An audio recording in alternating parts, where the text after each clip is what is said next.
This chapter does a really nice job of showing you how much of a piece of frickin' garbage this Spandam is, but the ending is awesome. One Piece, chapter 409, The Terrifying Broadcast. Damn! This is some intense shit and really just an explosive way to finish off a volume over here. My goodness. Well, hello, my brothers and sisters of the Nerd Nation. I, as always, am Jim, here to bring you another review on the awesome and action-packed Buster Call Heavy Tale of One Piece. Now, our last chapter, of course, saw us with really a lot going on with the Khalifa and Nami battle, and then, of course, Chopper handily defeating Kumadori, but really kind of taking his form to this next-level mindless monster, King Kong, sort of just crazy Yeti wildebeest thing, and he looked like he knocked Frankie out and it was just climbing up the side of the Tower of Law. So anyway, a number of different things had happened, but really, for me, the ending part was the best. Luffy finally wound up catching up to her, getting very close to Robin, and of course is confronted by Lucci. So Luffy and Lucci will be going toe-to-toe pretty soon over here, and I cannot wait. So that's how the chapter left off, and the chapter actually begins in what I thought was a very cool, very smart way to do things. It shows us a map, a picture of the Tower of Law in the middle, and then it goes and it gives us kind of a check-in with everybody and what's going on. Because keep in mind that when this came out, and everything's going week by week by week, right, and you're waiting 7 days in between, you know, sometimes you can forget some of the small details. It's very similar to like when a show is on television. If they give you a nice brief recap of what happened before, or kind of give you, you know, this is where everybody is, what's going on right now with everybody, it tends to pull things together much easier for you. So I definitely like that. And it was kind of cool because we wind up seeing, we got, you know, of course, Chopper is climbing the tower. We, of course, have the fourth floor wolf room, they call it, and that's Sniper King and Zoro, of course, versus Kaku and Jabra that have keys number 1 and 5, I believe. Yeah, that's what they have. And then we wind up having, of course, the you know, fifth floor Khalifa's room, where her and Nami are having you know, a sexy sort of like who can wear skimpier clothes and slip around in the bubbles and put their boobs on the glass type of battle. And then of course we've got Frankie outside of tower number 4, and along with Kumadori and Fukuro, he's just laying on the ground, knocked the fuck out.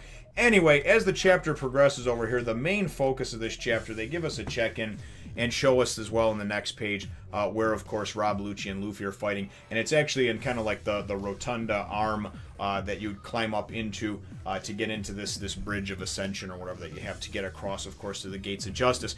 And we wind up going and seeing, and the majority of it takes place in actually what happens between Spandam and Robin. Spandam is like freaking, right? So he's talking to the transponder snail, and he's like, CP9 agents, what's the status? What's going on? He wants to check in, right? So how come nobody will answer me?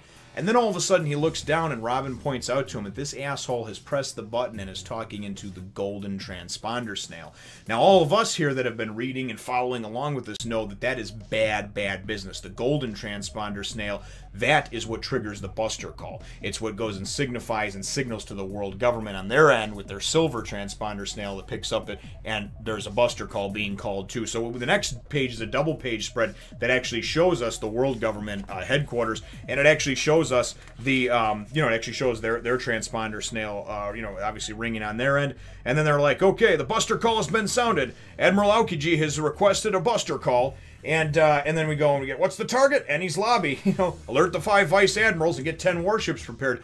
They don't even hesitate that there's a Buster Call being called on their own government-controlled or government-run island. And if you remember, Enies lobby is all a bunch of government employees.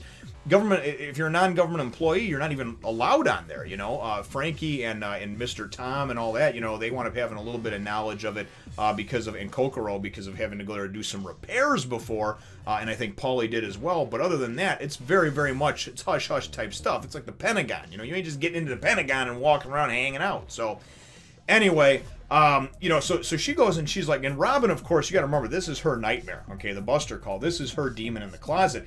And she's just like, oh my God, call it back. What are you doing? You know, cancel it. And he's just like, no, I called the Buster Call down, and that's what'll happen. It'll keep the pirates from escaping. And she's like, You don't get it. Like, they're not indiscriminate about it. They're just going to go. No two stones will be left standing on top of each other. They're going to burn this place to the ground. Everybody, including the soldiers and the this and the that and everything else, you know. And the cool thing about this is this whole conversation that they're having is being broadcast over the transponder snail that he actually does have, because he winds up actually using it, the one that he's supposed to get in touch with and see what the hell is going on the island. Now, as he's broadcasting this out, it's almost like an intercom, and it's going through everyone else that has a transponder snail. So Lucci, Luffy hears Robin's voice and everything. He's like, "Hey, Robin," you know. And you wind up seeing out in front of the courthouse the Frankie family, as well as like Paulie and Tilestone, those guys, the dock workers from dock number 1. They had been from the Galley Lock Company. Looks like they've all been rounded up, and a lot of them are tied up and such. Finally, just the overwhelming numbers of the government, the 10,000 government soldiers that are on here have wind up overtaking them. They don't show us actually the giants, though, Kashi and Oimo, but, I don't know. I don't know if they're still wreaking havoc somewhere or whatnot. I'm not really quite sure. But as the things progress in the chapter and you go page after page, you see them having this conversation with each other, and really a lot of it, and I'll read a few snippets of it out of it here, because here, I love this here. "Yes, a buster call will be fine. I am the director of Cipher Pole number 9, after all. I triggered the buster call in order to turn you over safely to the government. Ha ha ha, nothing more with that." And then she says, it's like, "No matter what else happens, in the end, all the pirates will die." And she's like, "You fool, you're an idiot. I told you, it won't be just pirates, And this is all going out and broadcasting. They show everybody, including the soldiers and everything in Enies' lobby, hearing this.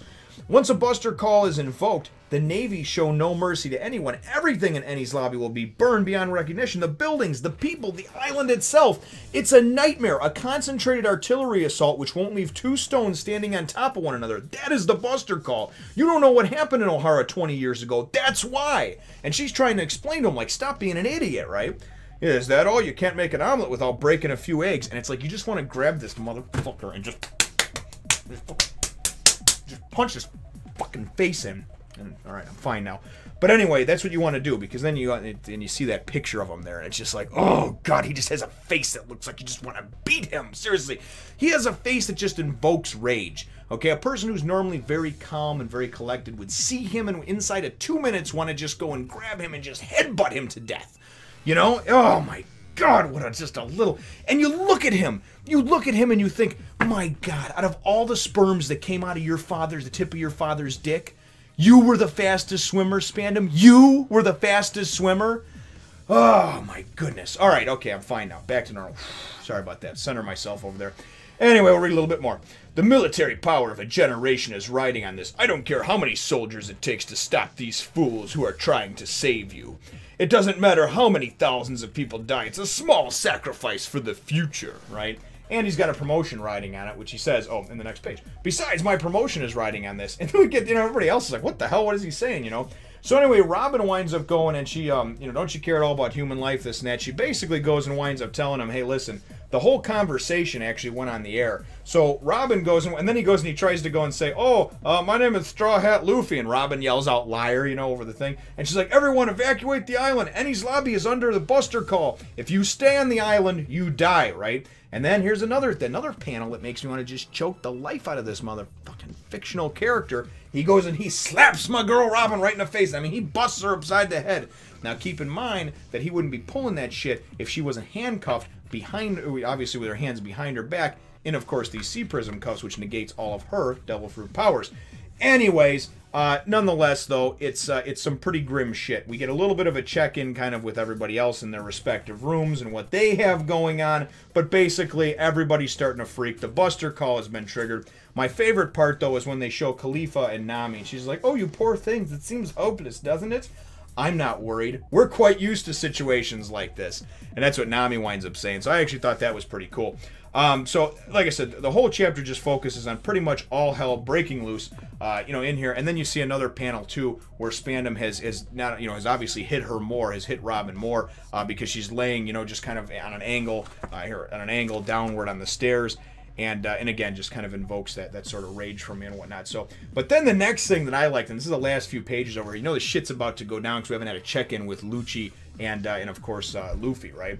What was that just now? Where was Robin speaking from? And he's just like, on the other side of that door. Luffy doesn't hesitate, doesn't think, nothing, man. Just wham! And I mean, just nails his ass with a kick, right? And he's like, at least give me time to say I won't let you pass, right? So Luffy just freaking just comes at him with everything, man. He's just, and I mean, he is just like a demon possessed coming after this son of a bitch, you know? And then you go and you wind up seeing these two just kind of meet together in the middle with a punch that just rocks the freaking whole place, man. And that's just, and then to be continued in the next volume. And you just see these two, man, just the unstoppable whatever meets the immovable force, and just fucking, just two heavyweights, man. This is Godzilla and King Kong facing off, man. This is very cool stuff.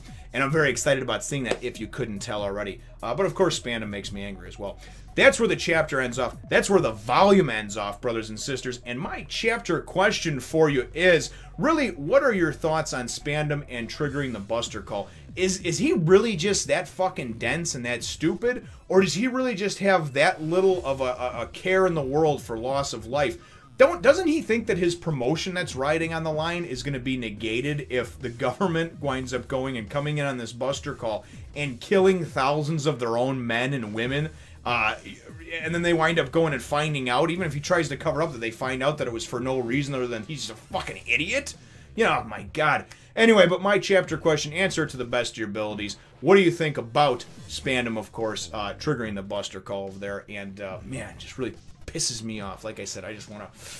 Well, we all know what I want to do. Anyway, so leave your answer to that question in the comments down below. Feel free to hit the thumbs up, the like button if you should think that I deserve it, and subscribe if you haven't done so already. We'll look forward to catching all of you in the next one, nation. I think we all can agree that this woman is very sexy and that I drew her, but what we should do and really concentrate on is following me on Twitter, Facebook, Instagram, and my other channels.